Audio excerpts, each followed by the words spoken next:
If you are a young person, you open up your phone and all you see is dead Gaza baby, dead Gaza baby, dead Gaza baby, right. Diddy, dead Gaza baby, dead Gaza baby. First of all, as a Palestinian, to hear someone make jokes about dead babies in Gaza when they know that there's a genocide going on. Our deaths are not humor, it's not a joke, it's not entertainment for anyone.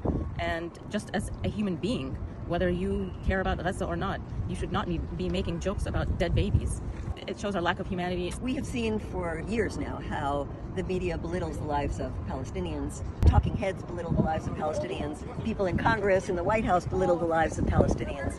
But Van Jones is a black man. He's a liberal, progressive. Did you expect for him to do that?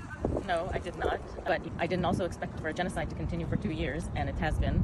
So I guess anything is possible now. The other thing that really struck me is that he said the reason that we're seeing all of these dead bodies, these dead babies' bodies on social media is because of a campaign by Iran and Qatar. What do you think about that?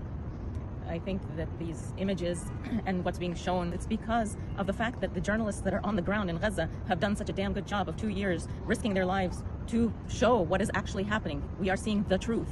And I think what Van Jones was doing was trying to cast the truth as propaganda. Correct. Coming from U.S. enemy like Iran. Right. And that is another dangerous thing. Yes. So even though he has apologized, and I know Van Jones from many years ago, we worked together when he lived out in the Bay Area, and he was a lawyer who was out there defending the oppressed, and to see what his rise and power has done is quite sad. But I think that apology is not enough.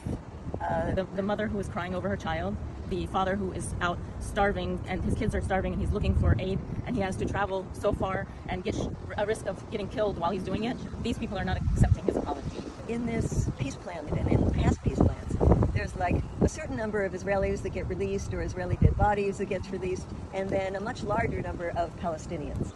So for one Israeli, you'll get 20 Palestinians or some calculation like that.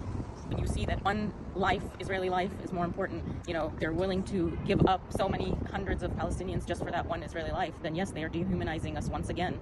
On the other hand, it also reflects how many more Palestinians are being held than Israelis. When they say Israeli hostages, they need to say over 10,000 Palestinian hostages, because these are not prisoners. They have not been charged with anything, and they're sitting in Israeli prisons being tortured and beat and taken to military courts for nothing.